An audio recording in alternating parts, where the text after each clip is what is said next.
Hello everyone. In this lecture, I am going to discuss about the management of polyhydramnios and what all complication the woman may develop with this condition. So before you watch this video, I already discussed previously few important points regarding this condition, like what it is and what are the causes as well as the sign and symptom. So that video you can refer, and the link of that video is given in the description box of this video here. So let's talk about how we can diagnose this condition. So for the diagnosis, the best method is the targeted ultrasonography, where we can find out the amniotic fluid index as well as SDP, single deepest vertical pocket. So that we already discussed that if the value of AFI goes more than 25 centimeter, as well as if the value of SDP goes beyond 8 centimeter, then this condition is to be referred as polyhydramnios.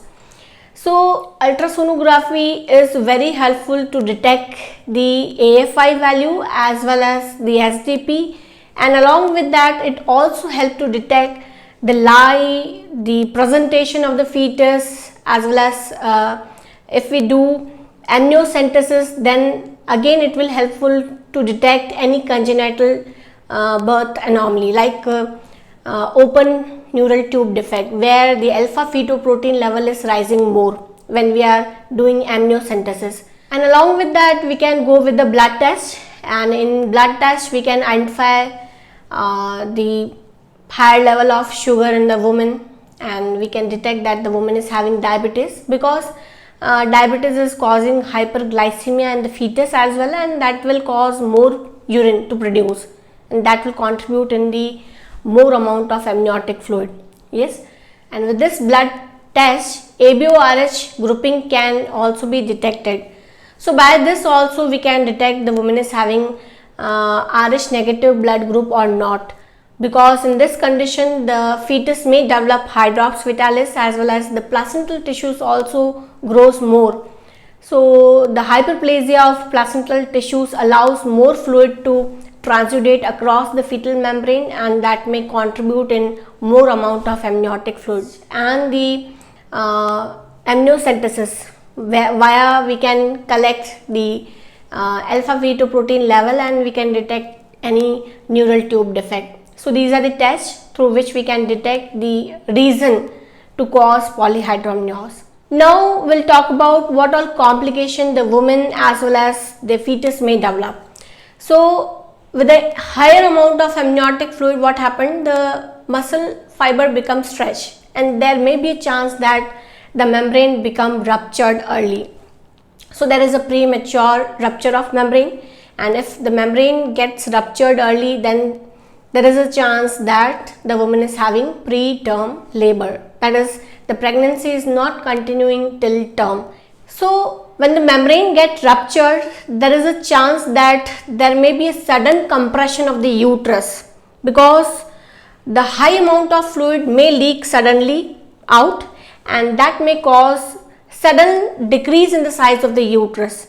Then if this thing happen, then there is a chance that the placenta gets separated earlier.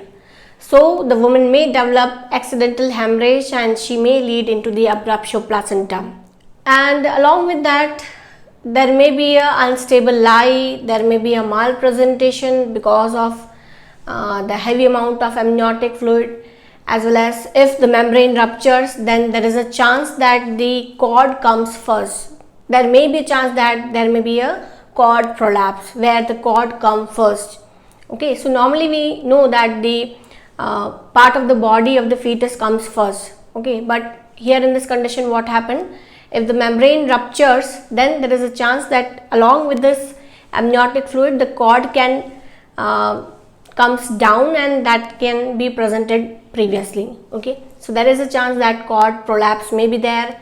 And if the uterine size becomes suddenly decreases, then there is a chance that there may be a uterine inertia where the tone of the uterus is not established, and the uterus remain atonic, and that may also cause the PPH. So there are the chance, if the tonicity is lost, there may be a retained placenta as well, and these retained placenta as well as the atonicity of the uterus may cause postpartum hemorrhage as well as shock in a woman. So these all combined complication may cause the increased operative interference, where the cesarean section chances as well as the use of forceps and ventouse is also increases with this all condition.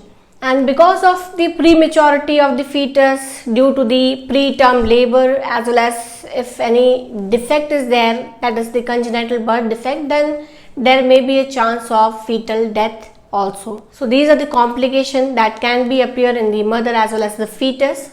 Now next we talk about the management of polyhydramnios. So firstly, many of the things are nowadays very preventable.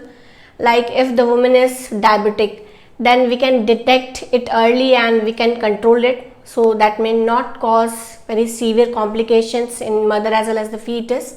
And if the mother is Rh negative, that also can be prevented. And suppose if we found any congenital birth defect in early week of pregnancy, then at that time we can give genetic counseling to the parent and we can encourage them to terminate this pregnancy, because this can complicate very severely. So the management is completely depends on its degree and what is the reason behind this condition. So if it is mild one, then there is no need to give any intervention to the mother. We just advise a woman to take a plenty of rest, that is bed rest, and limit her movement. Okay, so this is the only treatment that we can advise a woman. But suppose if the woman is having severe polyhydramnios, in that condition we must admit the woman in the hospital and just collect the basic data that may cause polyhydramnios.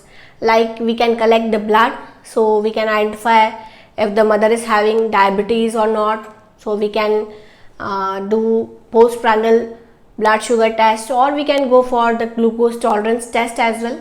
And we can do a targeted ultrasonography by which we can identify the AFI as well as SDP values as well as any congenital birth anomalies in the fetus. Yes, and we can also find out the ABO-RH grouping of the mother to detect whether the woman is Rh negative or not. So after collecting these all data, suppose if there is no major fetal anomalies detected and there is no as such severe distress is there, in that condition we do not do any intervention. We just advise the woman to continue the pregnancy till term.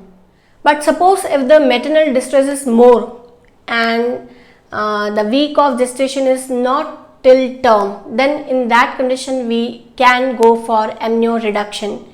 So by amniocentesis we can reduce the amount of amniotic fluid. Okay, so we can decreases the amount of amniotic fluid time to time and we can relieve the maternal distress. So in amnio reduction we just remove 500 ml amniotic fluid in 1 hour. So we just remove it at a slow rate. If we are removing at a larger rate, then what will happen? The size of the uterus is suddenly compresses and there may be chance of early separation of placenta. So to avoid that complication we just remove at a slow rate. Okay. But suppose if maternal distress is more and the week of gestation is also more than 37 weeks, it means it reaches near term, then there is no need to wait more.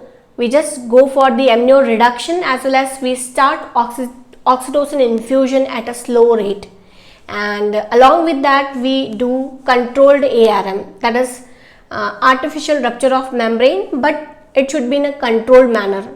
Controlled means we are not using Kocher forceps and we just puncture the fetal membrane and suddenly the fluid leaks out. It is not in that manner. We just give a puncture to the membrane by a needle. So we will use a needle to puncture the fetal membrane, yes, and slowly the amniotic fluid will leak out. So by this manner we will give controlled ARM and thereby we will allow to terminate the pregnancy. Okay, so this could be done when the week of gestation is more than 37 weeks. It means it is reaching near term and there is severe maternal distress is there, but there is no fetal anomaly is there. Okay, But suppose by the targeted ultrasonography we found any fetal anomaly, then we just advise a woman to terminate the pregnancy irrespective of whatever the week of gestation is there. So here in this lecture we discussed about the management and the complication of polyhydramnios. Thank you.